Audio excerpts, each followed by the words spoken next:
Assalamualaikum warahmatullahi taala wabarakatuh. Marilah kita ikuti bersama, ini fakta baru ya.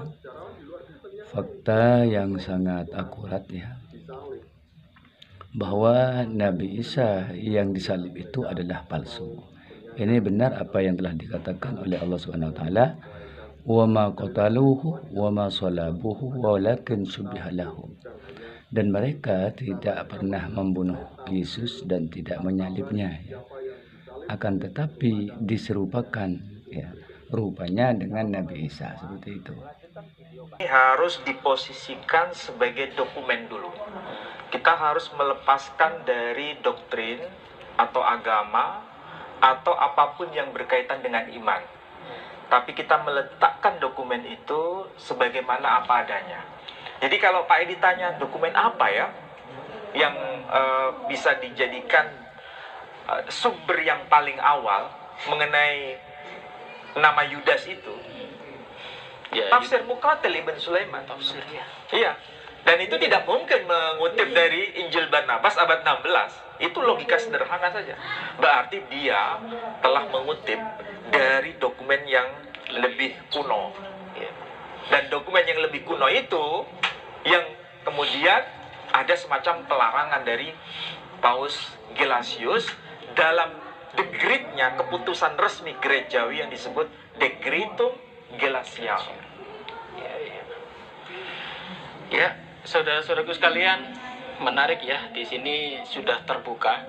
Kalau biasanya kita mendengar bahwa Injil Barnabas itu baru ada di abad 16, dan yang berbicara itu bukan orang-orang yang remeh-remeh ya. Bahkan tokoh-tokoh agama Kristen, mereka para peneliti pun mengatakan Injil Barnabas yang berbahasa Itali itu muncul di abad ke-16.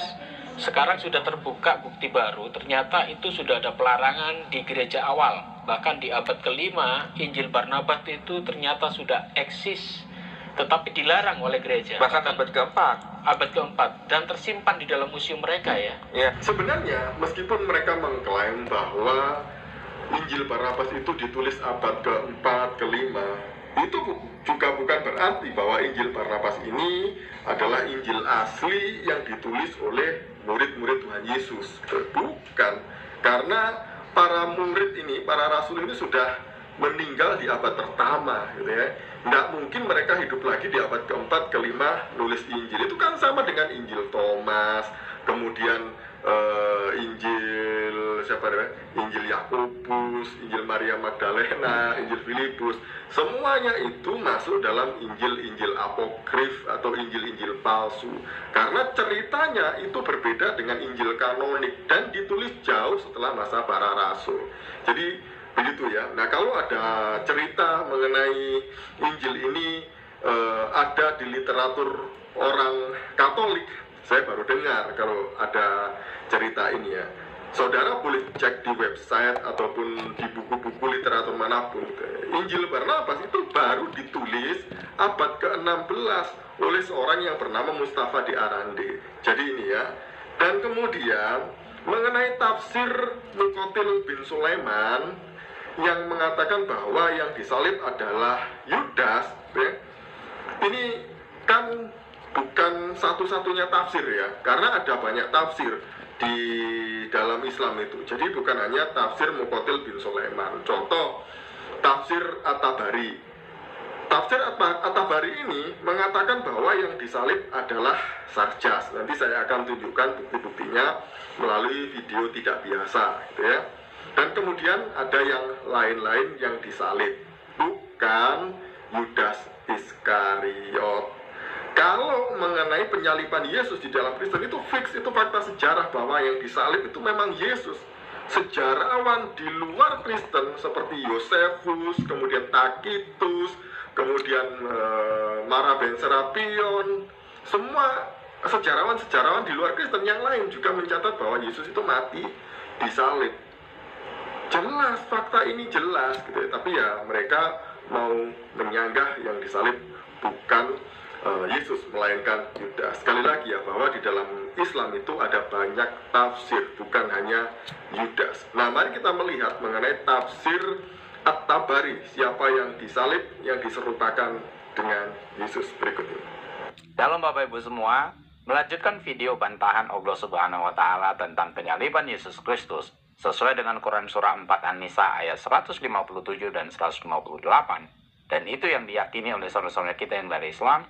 Mereka mengakui bahwa Yesus atau mereka sebut Isa itu tidak disalibkan, tidak mati dibunuh, tetapi diangkat oleh Allah. Nah, mungkin kita mendengar bahwa yang menggantikan Isa itu adalah Yudas Iskariot. Dan itu juga yang mungkin diungkapkan oleh para ulama Islam dan akademisi Islam. Namun tahukah Bapak Ibu bahwa para ulama Islam terdahulu berbeda pendapat tentang pengganti Isa yang disalibkan itu. Dan ada yang mengatakan bahwa semua sahabat Isa itu berubah bentuk mirip dengan Isa. Dan ada yang mengatakan bahwa satu orang yang bernama Sarjas itu bersedia diserupakan dengan Isa untuk dibunuh atau disalibkan. Jadi nama pengganti Isa itu bukanlah Yudas Iskariot Bapak Ibu, tetapi Sarjas. Nah, untuk itu kita dibantu oleh literatur Tafsir At-Tabari. Di dalam tafsir ini Bapak Ibu, para ahli tafsir berbeda pendapat dalam menakwilkan lafaz sifat penyerupaan bagi kaum Yahudi dalam perkara Nabi Isa. Sebagian berpendapat bahwa ketika orang Yahudi mengepung Nabi Isa dan para sahabat beliau, mereka tidak mengenal dengan baik bentuk Nabi Isa itu sendiri. Karena para sahabat Nabi Isa yang bergabung dan bersama Nabi Isa semuanya berubah bentuk dan menyerupai Nabi Isa yang hendak mereka bunuh. Salah seorang sahabat keluar lalu mereka membunuhnya. Dan mereka menyangka bahwa yang mereka bunuh itu adalah Isa. Riwayat-riwayat yang sesuai dengan pendapat tersebut adalah Ibnu Humaid menceritakan kepada kami, ia berkata, Yakub Al-Qummi menceritakan kepada kami dari Harun bin At-Tara, dari Wahab bin Munahbi, ia berkata, Nabi Isa datang bersama 17 orang sahabatnya Al-Hawariyun, kemudian masuk ke dalam sebuah rumah. Beberapa saat kemudian mereka terkepung di dalam rumah tersebut. Ketika kaum Yahudi memaksa masuk untuk menemui Nabi Isa dan para sahabatnya, Allah merubah semua bentuk sahabat Nabi Isa menjadi bentuk Nabi Isa. Maka kaum Yahudi berkata kepada para sahabat Isa itu, kalian telah menyihir kami. Perlihatkanlah Isa kepada kami atau kami bunuh kalian semua. Sebelum penyerangan itu, Nabi Isa berkata kepada para sahabatnya, siapa di antara kalian yang ingin menukar dirinya pada hari ini dengan surga? Salah seorang di antara mereka lalu berkata, aku yang akan keluar menemui mereka. Laki-laki itu pun berseru kepada kaum Yahudi, akulah Isa. Padahal Allah telah merubah bentuknya menjadi bentuk Nabi Isa. Mereka lalu menawang, membunuh, dan menyalibnya. Sebenarnya yang ditawan itu adalah orang yang telah diserupakan dengan Nabi Isa, namun mereka menyangka bahwa mereka telah membunuh Isa. Kaum Nasrani pun beranggapan demikian, bahwa orang yang terbunuh itu adalah Isa alaihissalam, padahal sejak hari itu Allah telah mengangkatnya. Nah, kita lihat sendiri Bapak Ibu, Isa yang dijelaskan oleh ulama Islam terdahulu adalah orang yang mencari penggantinya yang mau dibunuh dan disalibkan dengan garansi atau jaminan surga. Tidak seperti Yesus yang kita kenal Bapak Ibu, yang mau naik ke salib mengalami penyiksaan yang sangat mengerikan itu sampai dia mati dan akhirnya bangkit kembali.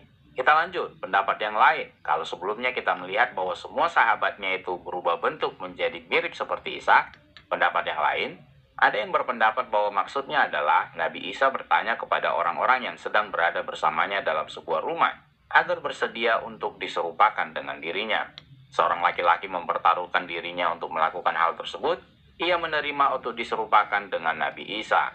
Lalu laki-laki itu terbunuh, sedangkan Nabi Isa putra Maryam alaihissalam diangkat oleh Allah. Nah, di mana kita temukan riwayat tersebut? Muhammad bin Al-Husain menceritakan kepada kami. Kata Ahmad bin Al-Mufaddal menceritakan kepada kami, ia berkata, Asbad menceritakan kepada kami dari As-Sudi, ia berkata, sesungguhnya Bani Israel telah mengepung Nabi Isa dan 19 orang sahabatnya dalam satu rumah. Nabi Isa lalu berkata kepada para sahabat, barang siapa bersedia untuk diserupakan dengan bentuk dan rupaku lalu dibunuh, maka ia akan mendapatkan surga. Salah seorang di antara mereka ada yang bersedia untuk diserupakan dengan bentuk dan rupa Nabi Isa, sedangkan Nabi Isa sendiri diangkat ke langit oleh Allah. Nah, kalau dalam sebelumnya jumlah sahabat Nabi Isa itu ada 17 Bapak Ibu, di dalam riwayat ini dikatakan ada 19. Jadi kalau ditanya, mana yang benar Pak Jul? 17 atau 19 orang? Tentu jawabannya yang paling tepat adalah hanya Allah yang tahu. Nah, kita lanjut. Siapa nama orang yang bersedia diserupakan dengan Isa itu yang mau dibunuh dan disalibkan itu Bapak Ibu? Ibnu Humaid berkata, Salama berkata, Ibnu Ishaq berkata, salah seorang dari mereka yang disebutkan kepadaku itu bernama Sarjas. Mereka berjumlah 13 orang dan Isa tidak termasuk dalam 13 itu. Namun kaum Nasrani mengingkari hal itu karena Sarjas adalah orang yang diserupakan dengan Isa dan menggantikan posisi Isa. Nah, kalau di awal tadi ada 17, kemudian ada yang mengatakan 19, dan ini sekarang berjumlah 13. Namun fokus utama kita adalah bukan pada jumlahnya, tetapi nama pengganti Isa itu, yaitu Sarjas. Jadi bukan Yudas Iskariot yang mungkin pernah kita dengar diungkapkan oleh saudara-saudara kita yang dari Islam atau para ulama mereka. Karena bukan Yudas Iskariot yang menjadi pengganti Isa itu. Nah, mungkin Bapak Ibu akan bertanya, bagaimana dengan Yudas Iskariot yang dipahami oleh saudara-saudara kita yang dari Islam yang menjual Yesus itu, Bapak Ibu? Nah, dalam literatur ini, Bani Israel lalu memberikan 30 dirham kepada Yudas Zakaria Yuta karena mereka telah mengetahui dan menunjukkan keberadaan Isa kepada mereka. Sebelum kaum Yahudi menangkap Isa, Yudas berkata kepada mereka, "Jika kamu dapat masuk, maka aku harus menerima pembayarannya." Mereka pun menyetujuinya. Padahal saat mereka masuk, Isa alaihissalam telah diangkat oleh Allah, dan yang mereka lihat adalah Sarjas yang dirubah bentuk menyerupai bentuk Isa. Jadi tidak ada keraguan dan kecurigaan bahwa sebenarnya dia bukan Isa. Lalu orang itu ditangkap, sedangkan Yudas menerima imbalan tersebut. Mereka lalu menawan dan menyalib Isa palsu itu. Nah, jadi dari sini kita sudah lihat Bapak Ibu, antara Yudas yang menjual Isa itu, yang menerima 30 dirham itu, sangat berbeda dengan Sarjas yang diserupakan dengan Isa. Jadi kalau ada saudara kita yang dari Islam mengatakan bahwa yang diserupakan dengan Isa itu adalah Yudas Iskariot, sampaikan kepada mereka bahwa bukan Yudas, tetapi Sarjas. Nah, kita juga tadi sudah lihat sendiri Bapak Ibu, jumlah orang yang ada disebutkan dalam riwayat-riwayat berdasarkan tafsir At-Tabari tadi itu pun berbeda-beda. Ada ulama yang mengatakan 17 orang, ada yang mengatakan 19 orang, dan ada yang mengatakan 13 orang. Mana yang benar Pak Jul? Tentu jawaban yang paling tepat adalah hanya Allah yang tahu.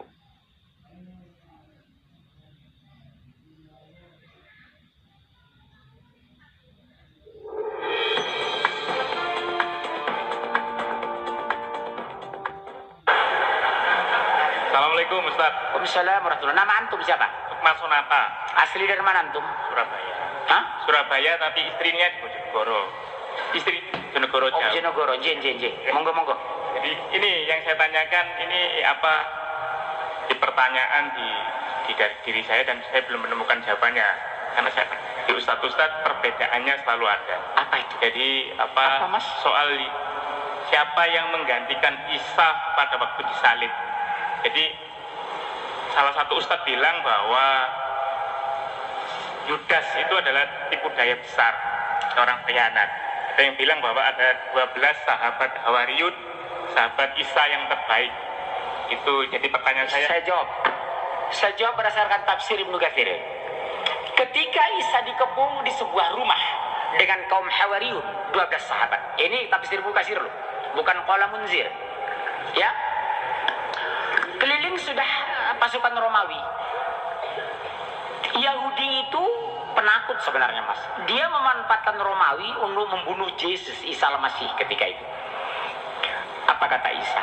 Ini 6 kiri 6 kanan keliling dia.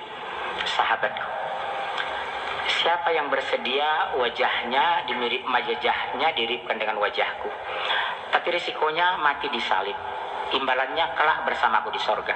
Aku ya Rasulullah, kata sahabat kaum Hawariyun.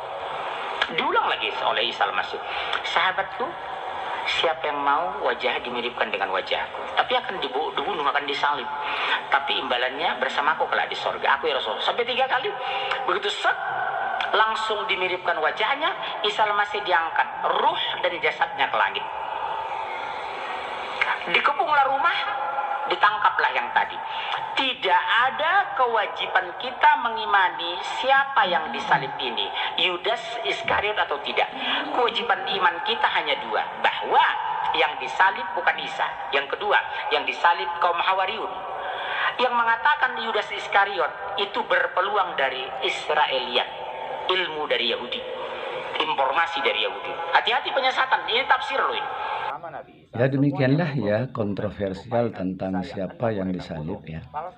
Ada yang mengatakan Yudas Iskariot, ada yang mengatakan orang lain ya. Tapi intinya ini adalah bahwa betul firman Allah, wa ma qataluhu wa ma salabuhu walakin syubbiha lahum. Akan tetapi mereka itu tidak membunuh, ya, tidak menyalib, ya, tidak membunuh dan tidak menyalib Nabi Isa, akan tetapi diserupakan bagi mereka. Nah, ini jadi ini yang dimaksud dengan menyerupakan, ya. Allah yang menyerupakan atau diserupakan, ya. Syubhah lahum, diserupakan bagi mereka. Kemudian ada ayat yang lain, yaitu wa ma qataluhu yaqina, dan mereka tidak membunuh Nabi Isa itu dengan yakin. Nah, ini sudah bukti kebenaran Al-Quran bahwa Nabi Isa yang disalib itu adalah bukan Nabi Isa yang asli, tapi Nabi Isa yang palsu. Sekian, semoga bermanfaat. Assalamualaikum warahmatullahi wabarakatuh. Mereka lalu menawan